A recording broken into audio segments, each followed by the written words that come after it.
I said a few months ago when we were looking at the beginning of these railway strikes that we were probably looking at a series of summer strikes this summer that would ultimately cause a lot of trouble for the government.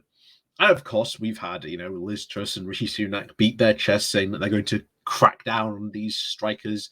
How exactly they intend to do that, we don't know yet, but could be certainly be interesting. But one of the other things that people don't realize is there are a lot of people on strike, like a lot. You're talking, it's not just the railway workers. You've got criminal barristers who are going on strike as well. They're again striking over pay and working conditions that they're having to face. You've got potentially an NHS strike in the brewing as well. And of course, the one thing we're going to talk about today: strikes at ports. And this could, out of all the strikes, easily cause the biggest amount of disruption. Because it should be obvious, we are an island. So if you want to bring something into the country, it has to come through a port. Like you haven't got a choice between that. If you want to bring goods into the country, it has to go through a port. So the second you start any type of industrial action at one of these ports, which we are looking at a lot of ports being involved in this, again, it's over pay, working conditions. So the second you start these, you could cause a whole series of problems. And we are talking serious supply chain disruption. So we're talking food not arriving at supermarkets, products not arriving in shops and stuff like that. So this will cause some very serious, significant disruptions. And if these strikes persist into the winter, which I think a lot of people are saying that they probably could do, given sort of the cost of living crisis, the energy crisis, and now you've got these strikes at port, which are severely disrupting supplies of sort of food and clothing. I've said before, there are lots of crises, all types of different things, just all mixing together to cause a massive, massive hurricane that is going to be just unavoidable for Liz Truss to try and get herself out of. And it is going to be an absolute disaster because the Tories have governed themselves into this mess, and now they need to govern themselves out of it, but they are just completely incapable, partly because under Boris Johnson basically whipped the party into an absolute furore and got rid of the vast majority of actual competent Tories who could have at least weathered this situation. But unfortunately, they're no longer in the party now. So, you've got to make up with the talent that you've got. And most of the Tories that are now potentially going into some of these things have not been in these senior cabinet positions before.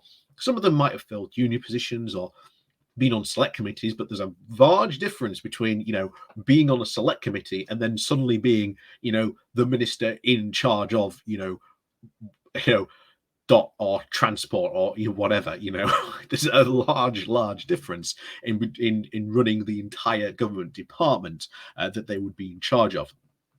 So today we're just going to go and dip into the East Anglia byline times on these strikes, because these strikes are going to create some very significant problems and could very well play into more of what I'm calling or dubbing the November crisis.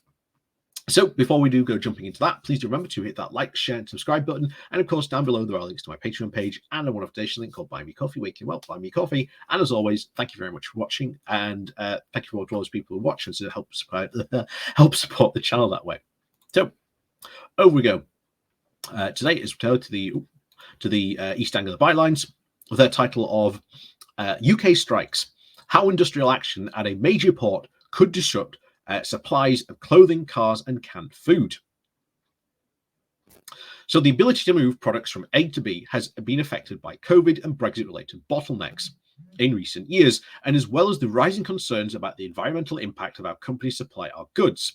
And the unpredictability of global markets has continued to affect logistics into 2022. In addition to the increased congestion at ports around the world, Russian invasion of Ukraine has created the most significant disruption to geopolitical norms for decades. says the global shipping firm Clarkson.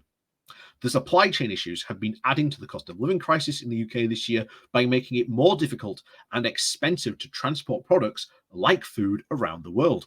But another new challenge to supply chains and capabilities has recently emerged in the form of industrial action, spreading across various UK's industries.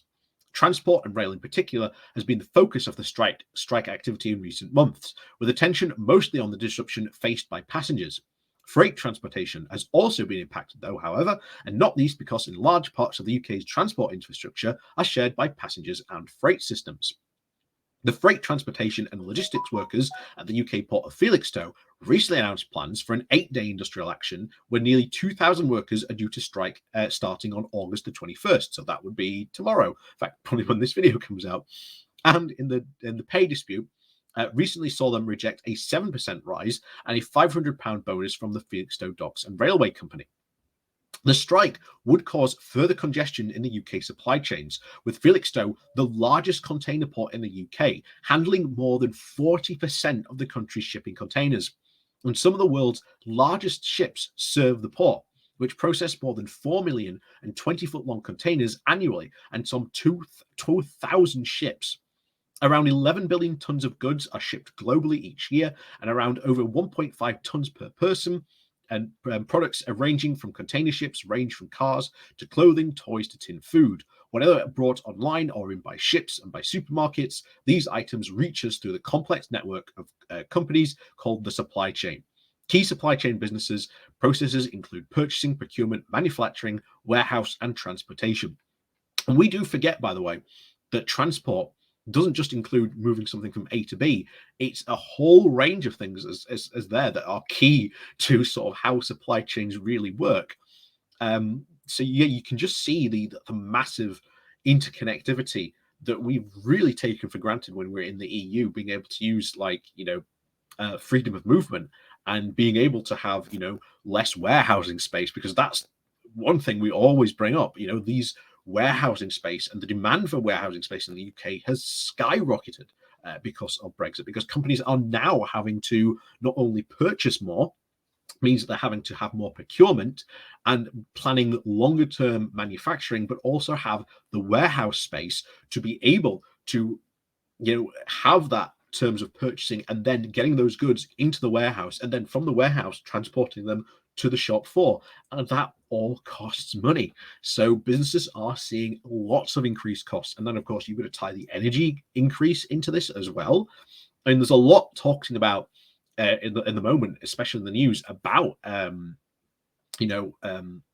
domestic. So you're talking people's homes, but there isn't so much, which often quite shocks me, about how businesses are doing.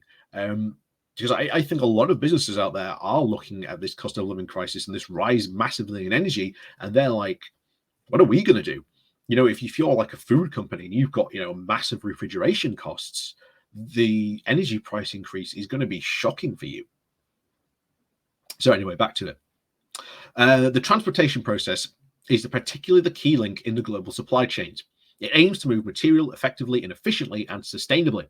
Weaknesses anywhere in this network impacts overall the supply chain capacity, and performance, and compromising suppliers' ability to reach the customer requirements. These issues not only affect how and why when we can get goods, but also what we pay for them, and the success of companies is involved in supplying the products that we buy. Any disruption at Felixstowe will therefore cause severe delays when moving goods, potentially in and out of the UK, and risk businesses as a result vary from sector to sector. And this would potentially include disruption to the supply chain of products and increase supply chain costs. The impact of this weakness would multiply significantly when tens of thousands of supply chains in Felixstowe and supports bringing goods in and out of the country are considered. For example, the port is a critical link to the UK's automotive sector, with UK car makers already under pressure from the global supply chain's weakness. In particular, this research shows that Brexit has affected the industry's ability to compete with other markets in terms of car exports. So, and then it also goes on to talk about sort of the global UK's place in the global supply chain, but really sort of looking at it locally and how this strike could affect sort of the UK and supply chains, and even feed more into a cost of living crisis.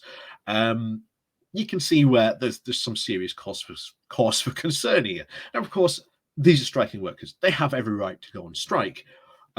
However, this is a big port. As it said there, 40% of all containers go through that port. That is going to have a serious knock-on effect. And there are going to be a result of this, prices will increase. That is without a doubt. Prices will increase. It will cause other problems. This will also probably have knock-on effects elsewhere in the industries and supply chains. And as we said before at the beginning, combine all of these problems and situations we are having into one, and November is going to be one awful big tsunami wave coming. Trust me, that's when it's all going to kick off. And yeah, it's not going to be good. I keep on saying that, I know, but I don't know really what else to say about it. It's not going to be good at all. But as always, thank you very much for watching. Please do remember to hit that like, share, and subscribe button. And of course, down below there are links to my Patreon page and a one-off link called Buy Me Coffee, where you can buy me coffee. And as always, thank you very much for watching, and we'll see you all next time.